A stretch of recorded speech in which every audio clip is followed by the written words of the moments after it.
कौन कौन सी ऐसी एजेंसीज हैं जो आपको अरेस्ट कर सकती हैं? क्या लोकल पुलिस वाला भी आपको अरेस्ट कर सकता है? चाहे आपके पास से 15-20 ग्राम ही मिले तो वो कमर्शियल क्वांटिटी है।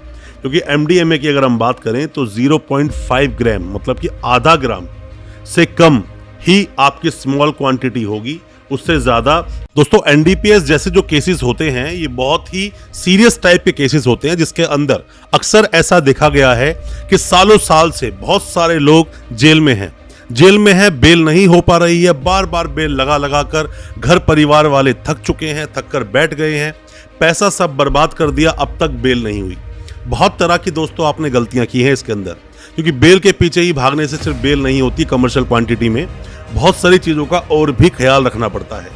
NDPS केस के बारे में आज बहुत सारी बातें मैं डिस्कस करूंगा अपनी इस वीडियो में। जैसे कि आपको बताऊंगा कि NDPS केस होता क्या है, आपको बताऊंगा कि इसमें अमेंडमेंट्स कब आए, NDPS केस कब लग जाता है, क्या क्या खरीद फरोख्त इसमें इंक्लूड है, अगर वो की तो NDPS केस के तहत आप बुक कर दिए जाओगे। कौन कौन सी ऐसी एजेंसीज हैं जो आपको अरेस्ट कर सकती हैं? क्या लोकल पुलिस वाला भी आपको अरेस्ट कर सकता है? साथ में स्पीडी ट्रायल कैसे चलवा सकते हैं अपने केस का, और अगर आपका कोई स्पीडी ट्रायल चल रहा है तो कैसे रुकवाएंगे, या फिर चार्जशीट आपकी कब तक लगेगी, बेल लेना आसान है या नहीं, और साथ में स्मॉल, इंटरमीडिएट और कमर्शियल क्वांटिटी क्या कहती हैं ये सब चीजें, कितना है प्रावधान सजा का और क्या फाइन लगेगा। ऐसे बहुत सारे सवाल जो आज इस एक वीडियो के बाद आपके सारे हल हो जाएंगे और सभी सवालों के जवाब आपको मिल जाएंगे हमारे इस वीडियो के माध्यम से।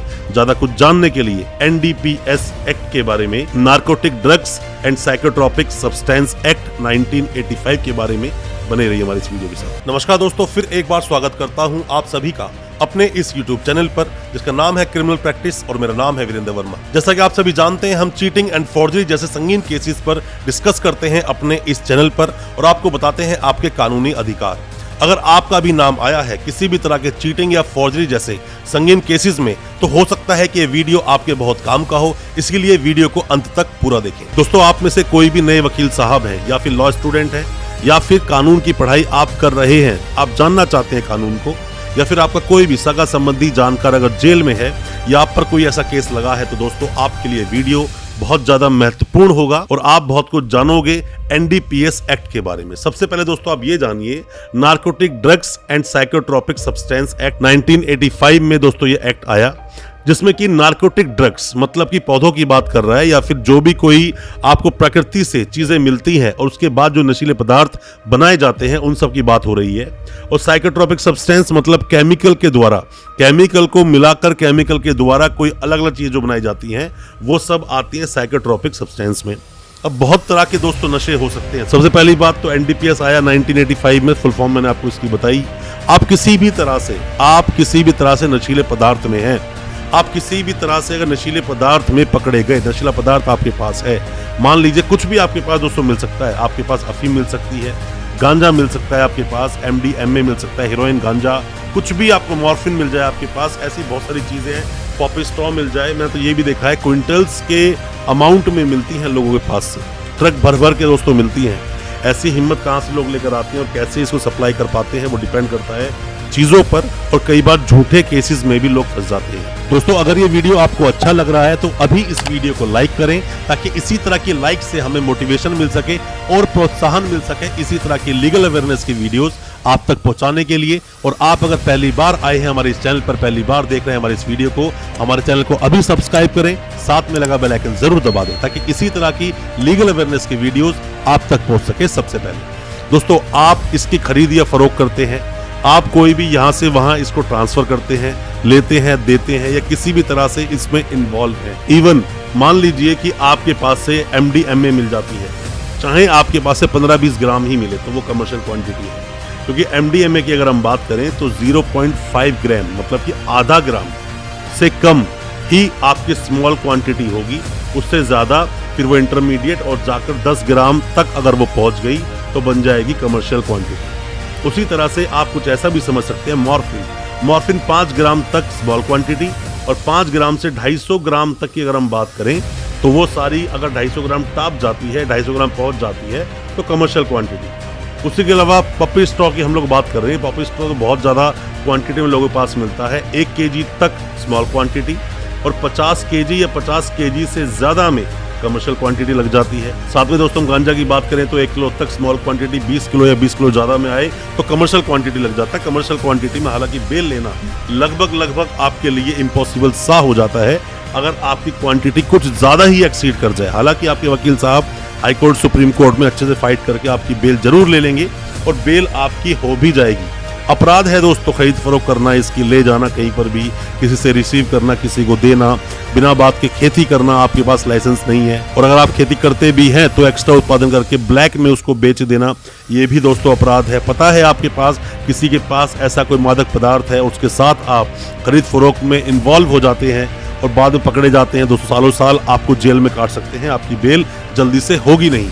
और जो आपके केस का ट्रायल चलेगा, जो केस की सुनवाई होगी, वो भी एक स्पेशल कोर्ट में होगी। स्पेशल कोर्ट्स मतलब कि एनडीपीएस केसेस के लिए स्पेशल कोर्ट्स बनाए होते हैं। उन कोर्ट्स में जाकर आपकी सुनवाई दोस्तों कराई जाती है तो आसानी से बेल आपको मिलती नहीं है। बहुत ज्यादा मुश्किल आपको हो जाता है अगर आप कमर्शियल क्वांटिटी में पकड़े गए हैं और कमर्शियल क्वांटिटी को आपने पूरा ही टॉप कर दिया तो आपके लिए और ज्यादा समस्या हो जाएगी। बहुत तरह से दोस्त केस सामने आते हैं, जैसे कोई बोलता है कि मैं अपनी गाड़ी में जा रहा था मेरे साथ कुछ लोग बैठे थे, जब वहां पर पुलिस ने हमें रोका तो हमारे पास से 7 किलो 8 किलो 10 किलो अफीम मिल गई, पर मैं तो सिर्फ ड्राइवर था, मुझे पता नहीं, गाड़ी सिर्फ मेरी थी, या फिर गाड़ी मैंने किराए पर भेजी थी, या फिर मैं मेडिकल स्टोर चलाता हूँ, मेरे पास से 50,000 60,000 70,000 तक गोलियां बरामद हो जाती हैं दोस्तों।